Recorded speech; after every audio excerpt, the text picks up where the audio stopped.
interesting times. Today's stories.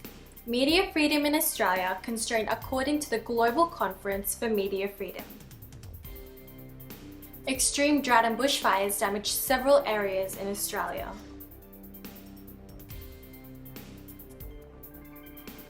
Philippines Labor Secretary Sylvester Bello officiates the opening of the Philippines Overseas Labor Office in New Zealand. Take a look at the famed Elizabeth Quay in Perth, Western Australia. Craft Market Week showcased in Papua New Guinea. IC Aid to Humanity conducted in the Republic of Vanuatu and in Auckland, New Zealand. Plus, for EBC Sports, PBA Charity Games thrilled Filipinos in Adelaide, South Australia.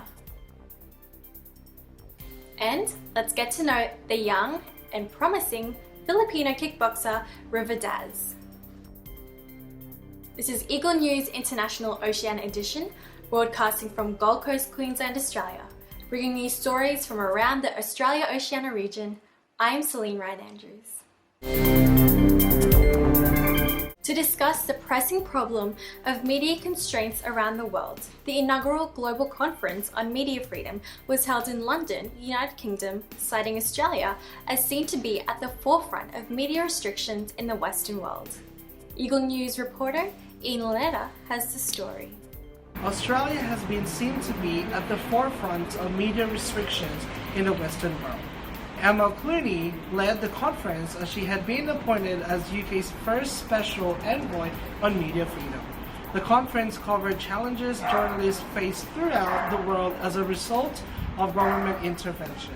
Cases included journalists being imprisoned, attacked, and some murdered without adequate investigation.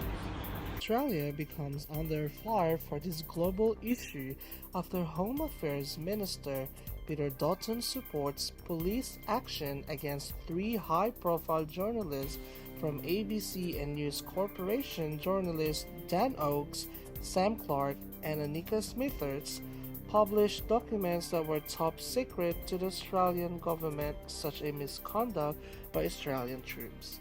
Peter Dutton states that no one is above the law after rejecting the demands to drop police actions against the journalists. Emma Clooney in her opening commented on Australia's position to reflect on the issues journalists faced. Despite the concerns stated in the Media Freedom Global Conference, the importance of balancing freedom of speech and security was mentioned during this conference. The first ever global conference for media freedom has shed light on the issues that journalists face every day as they try to deliver to the public. Clooney addressed government ministers on UK, Canada, and Australia to ensure that laws respect media freedom and that the police, prosecutors, judges, and citizens do the same. I am Ian Lanetta, and I am one with 25. Thanks, Ian. Meanwhile, in New South Wales, Queensland, Australia, extensive droughts and bushfires have destroyed numerous houses and properties, also causing smog and bad air in the nearby vicinities of the affected areas. Here's the report of Eagle News reporter Alyssa Ventura. Alyssa? Catastrophic natural disasters have battled the year in Australia, from drought in the first quarter of the year to current bushfires ravaging the east coast. In recent decades, Australia has experienced extraordinary climate change. However, droughts, heat waves and bushfires are the cause of the biggest impacts affecting the livelihood and property damages. As stated by Australia's Bureau of Meteorology, the past 12 months have seen the lowest levels of rainfall recorded for much of all the states in Australia. Based on this, it has resulted to having inadequate rainfall, affecting farmers to buy water at an excessive price, sell off livestock, or leave their property to lay fallow. With months of drought, it has created the dangerous conditions for the outbreak and spread of wildfires. Many communities have also contended with bushfires that need to be put out with already scarce water supplies. Dry conditions have affected most of New South Wales, Queensland and South Australia. According to the Bureau of Meteorology, the long-term rainfall deficiencies have decreased to a very much below average over most of New South Wales. therefore impacting the effects of low inflows to date. Currently, more than 300 fires are ablaze, mostly located in New South Wales and east coast of Queensland, with more than 1 million hectares of land burning. Thousands of firefighters with QFES, Army reserves, and volunteers have been sent to combat the fires. Residents have lost their home, with greater than 150 homes destroyed, 21 people injured, 4 people killed, and 350 schools closed, which only will increase over time. New South Wales Premier Gladys Berejiklian stated the 7-day state of emergency due to high temperatures, high winds, and dry conditions that were declared as the worst on record. Some homes were burned to the ground, with the death toll to increase as firefighters struggle to contain the fire. Amid the weather patterns and the devastation, farmers are continuing to battle on, keeping the stock alive with cost increase, money worries, providing livelihood for their family and food for the nation. According to the Consumer Price Index from the Australian Bureau of Statistics, the figure shows the inflation costs of meat, dairy, bread, and cereal produce rose 1.7% in the past quarter. The cost of higher meat prices are the result of higher water and feed costs faced by drought-stricken farmers and producers. Water supplies are often for sale at an overpriced cost, adding to the struggle of bushfires. Reporting from Townsville, Australia, this is Elisa Ventura, and I am 1 with 25. Thanks, Alyssa. In New Zealand, the Labour Secretary of the Philippines, Secretary Sylvester Bello, officiated the opening of the Philippine Overseas Labour Office in the country. Eagle News reporter Greg Besser will bring us the latest updates. Greg? In New Zealand, there are thousands of overseas Filipino workers who are being employed at various sectors and industries across the country.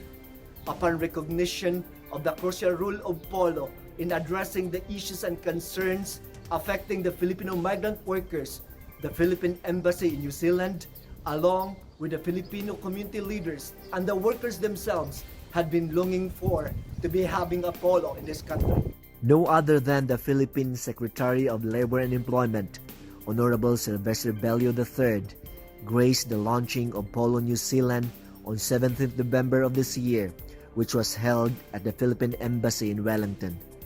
This historic occasion was witnessed by other Department of Labor and Employment officials, the embassy officials and staff, and the Filipino community leaders. Kaya po kami nandito ngayon ay para maipatayo o itatag yung ating Philippine Overseas Labor Office dito sa lungsod ng Wellington, bansang New Zealand. Ito po ay nagpapatunay kung gaano kamahal ang ating Pangulo, ang ating mga overseas workers, dahil sa inyo po ay napakalaki ang utang ng ating bansa sa inyo. Hindi dahil sa inyong paghihirap, pagsusumikap, ay nakatulong kayo sa ekonomiya ng ating bansa.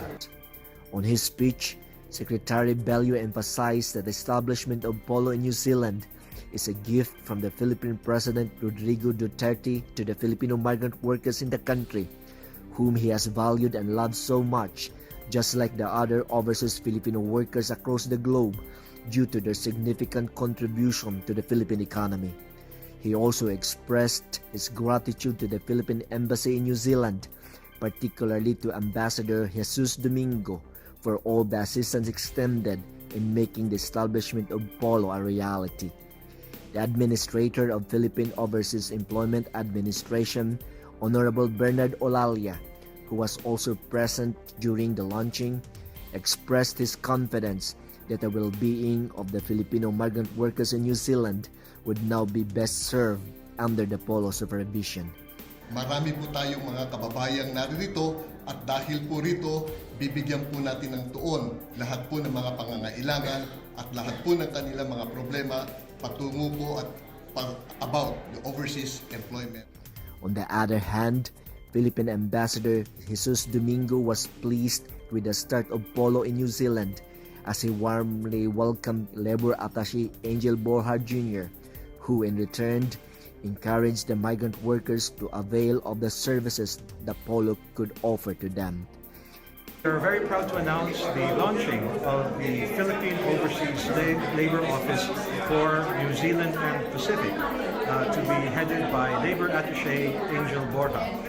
Our Filipino workers who are here in New Zealand may come to our office anytime that they have any labor and employment related matters that you would like the labor office to provide them with assistance. Right after the ceremony, Secretary Bello and PUA Administrator Olalia held a dialogue with the Filipino community leaders wherein problems, issues, and concerns affecting the Filipino migrant workers were discussed. Both officials were thankful to the support of the Filipino community leaders as they encouraged them to work with Polo in promoting the well-being of the workers. Some Filipino community leaders and migrant workers themselves were excited as they conveyed their gratitude to the Philippine government in establishing Polo in New Zealand. I think it is quite good that we have the Polo here in New Zealand because it will actually help the overseas workers that we have in the Philippines, and also we have that capacity to be able to guide all the people that are coming to New Zealand, and also to be able to help those who are already in here. To Secretary Bello and President Rodrigo Duterte, thank you very much for granting our request for having a Polo office here in New Zealand. Maraming salamat po sa aming Pangulong Duterte sa pagkakaroon po ng Polo dito sa New Zealand. Malaking bagay po sa aming mga OFW na manggagawa po dito sa New Zealand. Lalo-lalo na po sa yung nag-a-apply, nag-change employer, hindi na po kinakailangan mag-submit sa Australia. Polo is mainly based in New Zealand. It also has jurisdiction over the Filipino migrant workers in the independent state of Samoa, the Cook Islands, Tonga, and Fiji. Yet, despite the workers' territorial locations, Polo must reach them out and carry out its mandate at all costs. From Philippine Embassy in Wellington, New Zealand, this is Greg Besa. I am and will always be one with 25. Thanks, Greg. Coming up, let's take a look at the famed Elizabeth Quay in Perth, Western Australia, plus a sneak peek of the Craft Market Week showcase in Papua New Guinea, and the INCA to Humanity that was conducted in the Republic of Vanuatu and in Auckland, New Zealand. Eagle News International Oceania Edition will return shortly. Stay with us.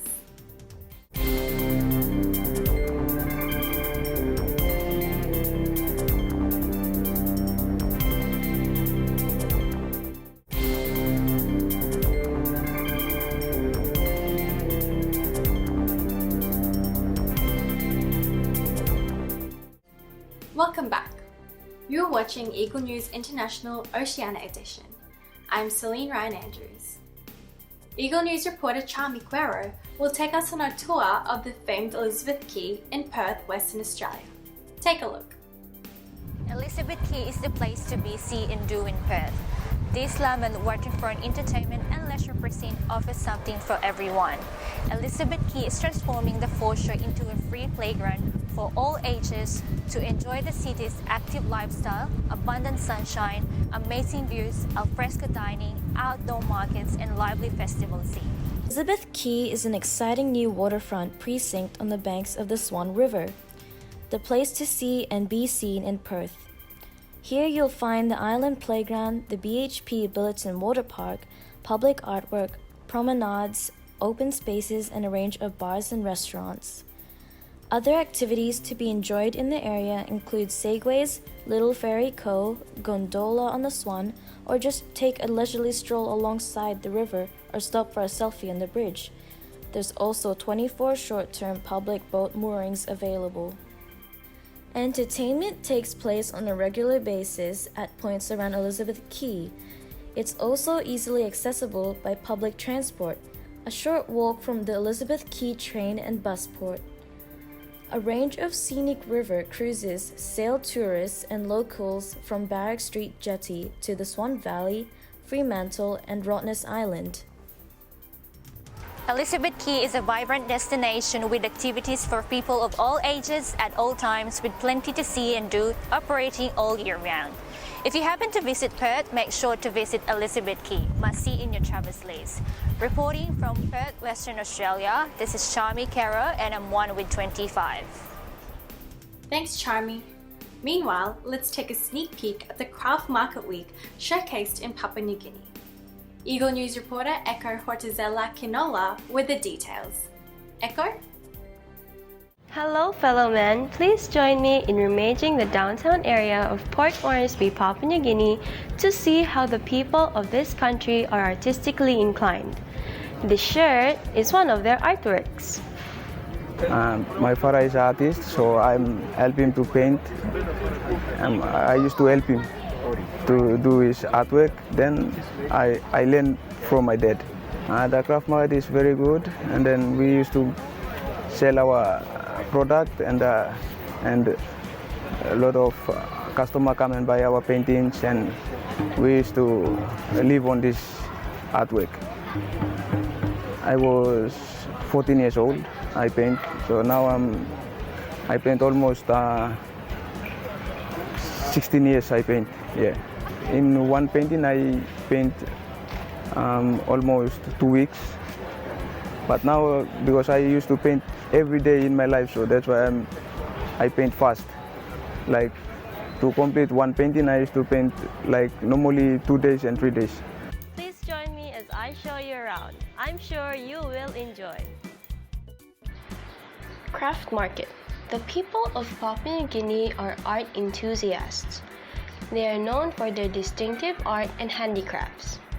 They are so adept in carvings, baskets, or the so-called bilum, stone tools, adornments, shells, and weavings.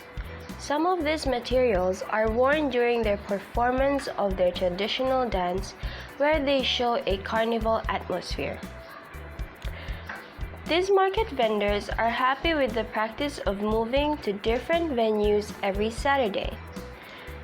The vendors sell their products mostly to tourists and businesses.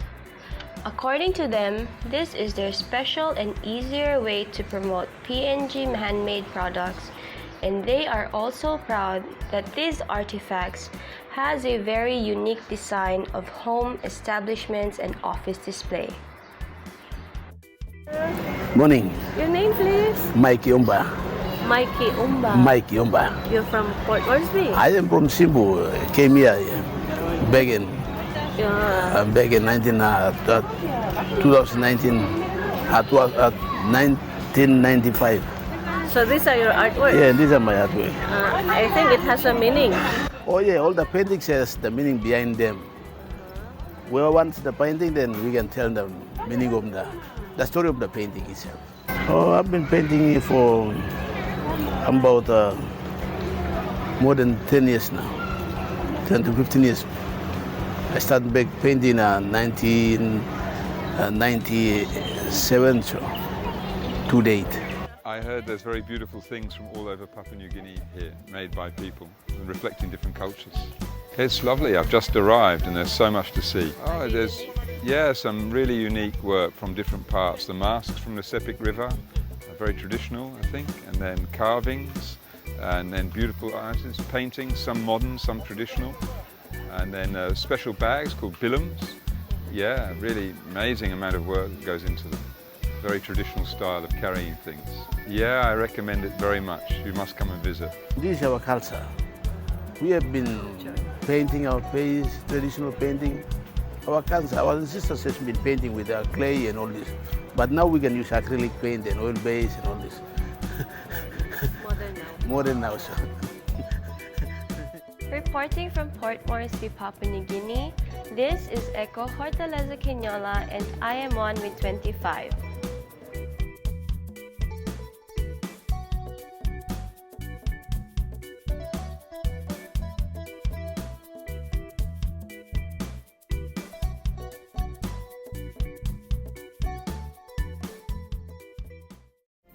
Thanks, Echo. In the Republic of Vanuatu, individuals and families received help from the Church of Christ Outreach Project, Aid to Humanity. Here's Eagle News reporter Emmy Capilita-Roja with the report. Emmy? The members of the Iglesia ni Cristo or Church of Christ continues their outreach to the communities in need with their Global Aid to Humanity program, extending support to the local residents of the Republic of Vanuatu. The Republic of Vanuatu is a country located in the southwestern Pacific Ocean, an island chain of 13 principal and many smaller islands roughly 1,000 miles away east of Australia. Vanuatu's indigenous population is called New Vanuatu, mostly Melanesian, with some Polynesian populations in the outlying islands. Most of Vanuatu's islands have unpaved roads that link coastal communities, with very few interior roads. Transportation across islands is either by boat or by airplane. Being a nation with several islands, the geography itself poses economic challenges. Thus, many of the constituents here are living below the poverty line. Led by their church administration, the Iglesia ni Cristo or Church of Christ recognizes the significant impacts of reaching out to the far countries such as Vanuatu. Last October, the church members, some coming from mainland Australia, visited the country and conducted a series of aid to humanity activities with free medical checkups and assistance provided, as well as goodie bags distributed to the locals. The aid to humanity catered to the residents of the island of Espiritu Santo and also in Black Sands and Eratap in the city of Port Vila. The locals were overjoyed to have received aid from the members of the Church of Christ. Near or far, the Aid to Humanity program of the Iglesia ni Cristo is indeed unstoppable, as helping fellow men is a core value being upheld by the church members. Reporting for Eagle News International, this is Emmy Capilita-Roja and I am one with 25. Thanks, Emmy. Meanwhile, in Auckland, New Zealand, communities also received assistance from the Aid to Humanity project. Eagle News reporter Evelyn Vivas with the story. Evelyn? The members of the Iglesia ni Cristo or Church of Christ from the North Shore congregation and the newly established group worship service Silverdale of the Ecclesiastical District of New Zealand ended their spring season by holding an Aid to Humanity evangelical mission. Brother Dennis Dahunan, together with other ministers, supervised the activity. In attendance were residents from the different suburbs surrounding the venue of the activity, Bayview Primary School. The guests were overjoyed upon receiving the goodwill bags that contained foods, towels, and toiletries provided by the Church of Christ as part of their Aid to Humanity program. The event included a short video presentation introducing the Church of Christ and how the church members extend aid to their fellow men around the world. Maganda at organized yung presentation. Masabi kong is okay yung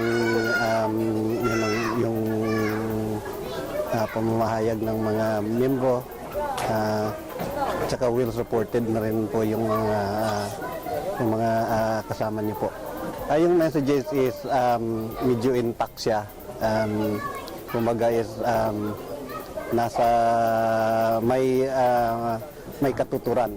This activity further manifests the obedience of the church members in upholding the commandment of God, that is to help those in need. Reporting for Eagle News International, this is Evelyn Vivas and I am one with 25. Thanks, Evelyn. Sports news coming up. Eagle News International Oceania edition will be right back. Stay with us.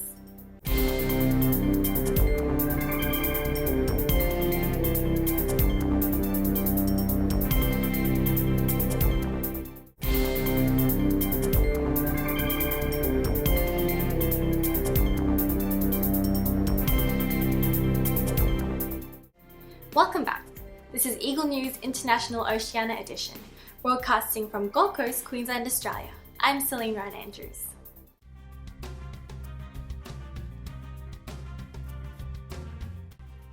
Hometown favourite PBA players thrilled Filipinos in Adelaide, South Australia at the SPEC Charity Games.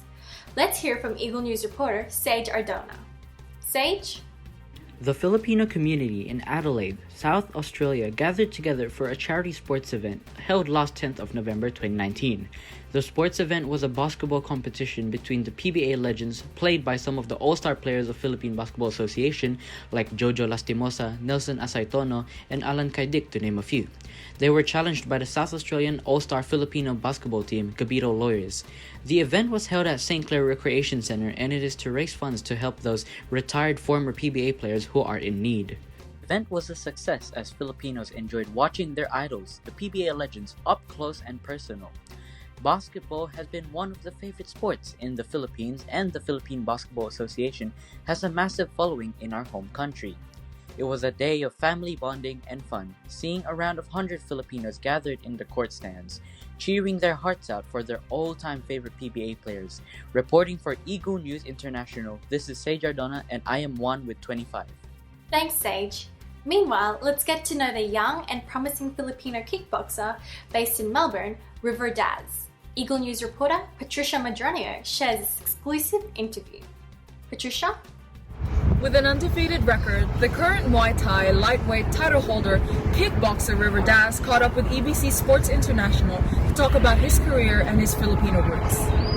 In terms of when I was younger, I didn't really realize that I was interested more so, but as I got older and I started turning it into a hobby, then I realized this is something I really want to do for life.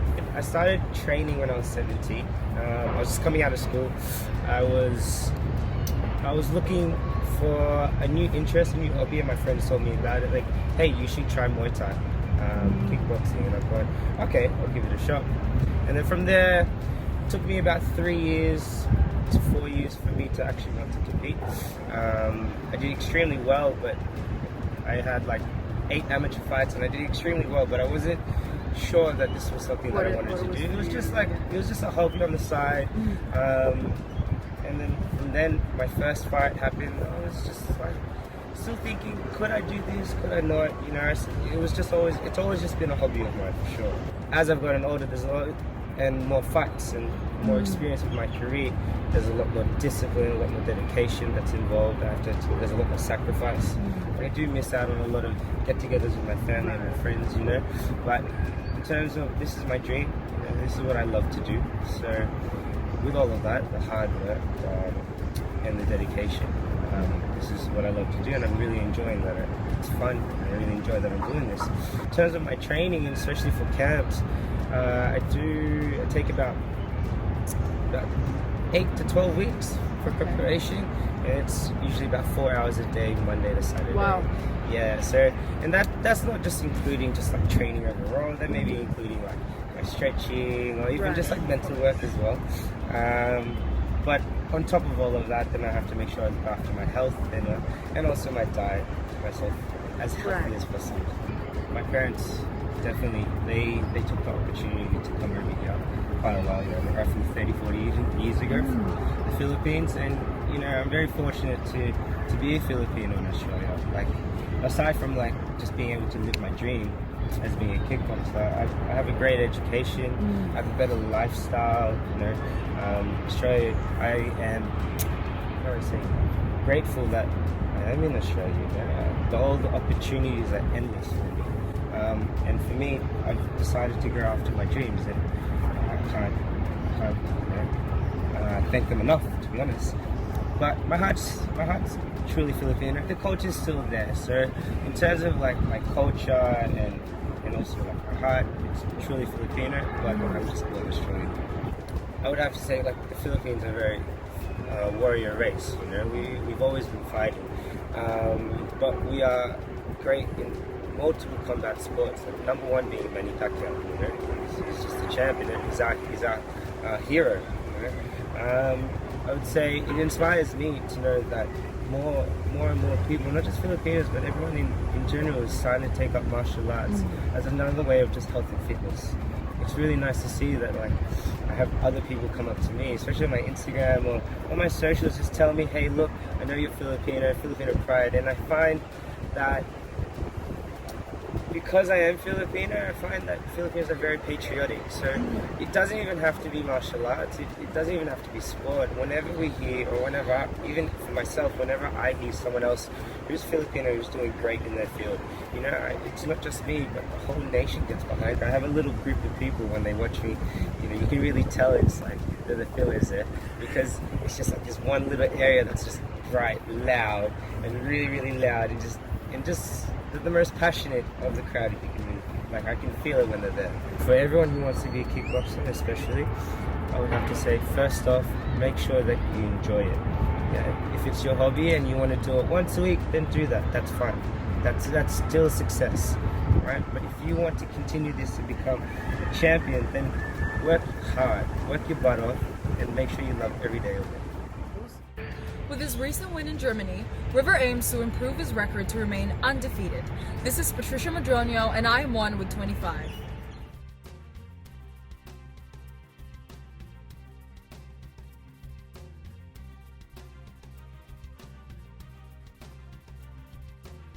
Thanks, Patricia. Thank you for joining us in this episode of Eagle News International Oceania Edition.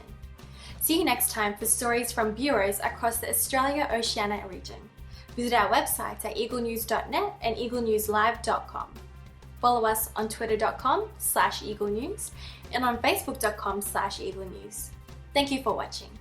I'm Celine Ryan Andrews, and I'm one with 25.